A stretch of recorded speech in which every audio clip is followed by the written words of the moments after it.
नाजरीन अस्सलाम वालेकुम। आप देख रहे हैं पीस पब्लिक न्यूज़। आपका मेज़बान मोहम्मद यूनुस ताज।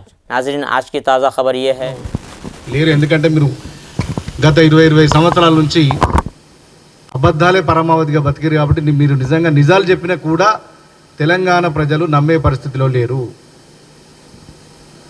ఇలా బీఆర్ఎస్ పార్టీ ఏ విధంగా అయిందంటే ఆ కారుకు పంచర్ అయిపోయింది, గాలి పోయింది,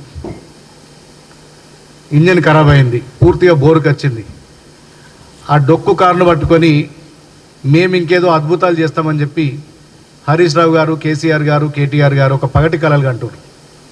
ఒక బోగస్ సర్వేల పేరు మీద మేము ఈ సర్వే చేసినాం, ఆ సర్వే చేసినాం, రానున్న 31 జిల్లా పరిషత్తుల్లో మేము 16 నుంచి 18 జడ్పీలు గెలుస్తామని చెప్పి ఒక పగటి కలలు అంటారు. తెలంగాణ ప్రజలంతా కూడా నవ్వుకుంటారు మీరు గెలవడం ఏందని.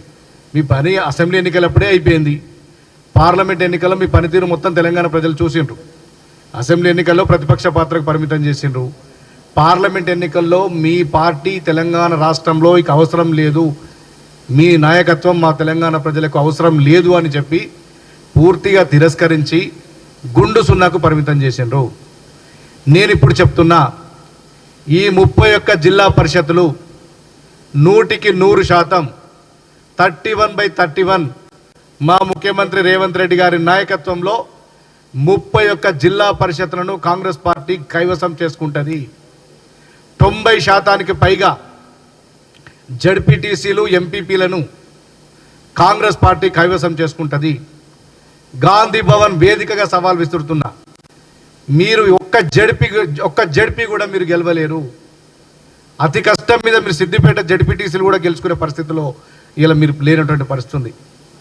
అసెంబ్లీ ఎన్నికల్లో హరీష్ రావు గారికి ఎన్ని ఓట్లు వచ్చినాయి, పార్లమెంట్ ఎన్నికలు వచ్చేసరికి ఎన్ని వచ్చినాయి ఒక్కసారి మీరు దాన్ని ఒక్కసారి చూసుకుంటే సరిపోతుంది.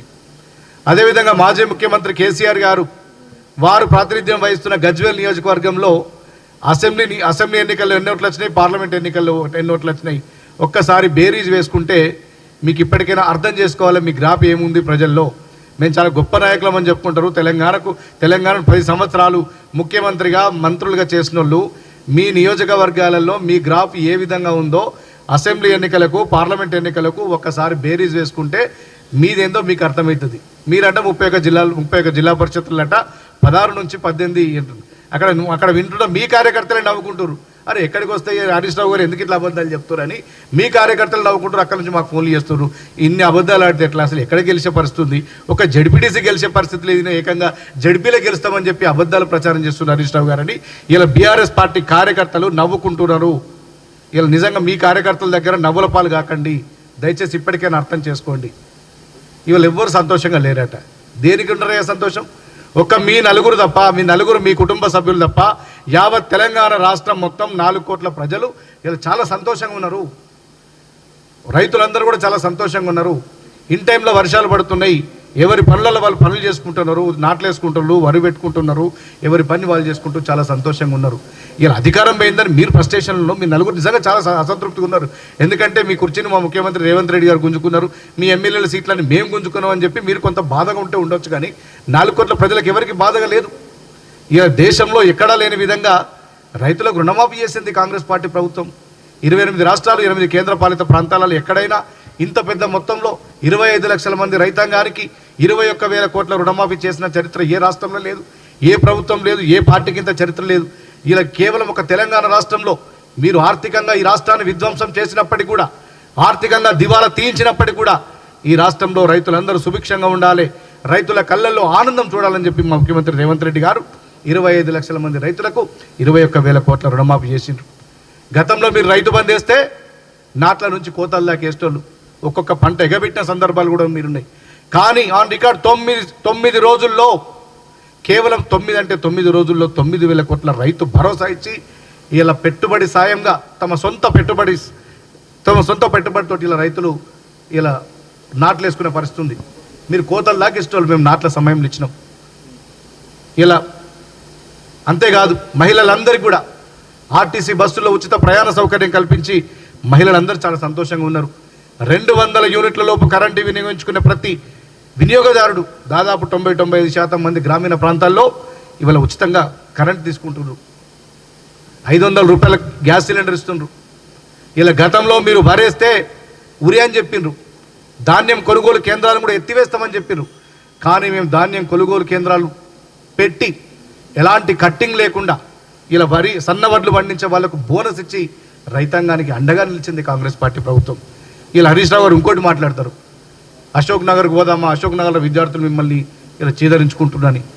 మీరు అధికారంలో ఉన్నారని ఎన్నిసార్లు అశోక్ నగర్కి వచ్చిండ్రు? మీరు అధికారంలో ఉన్నారని ఎన్నిసార్లు ఉస్మానియా యూనివర్సిటీకి వచ్చిండ్రు? ఆ రోజు మేము ఉస్మానియా యూనివర్సిటీకి రమ్మని చెప్పి ఎన్నిసార్లు సవాలు విసిరినా తోక ముడిచి పారిపోయింది మీరు కాదా? అశోక్ నగర్లో మీ దిష్టి బొమ్మలు, వందల దిష్టి బొమ్మలు కాల్టింది ఈ విద్యార్థులు కాదా? ఎస్, మేము అధికారంలోకి వచ్చినాక 18 నెలల లోపలనే 60,000 ఉద్యోగాల్ని భర్తీ చేసి చూపించినాం.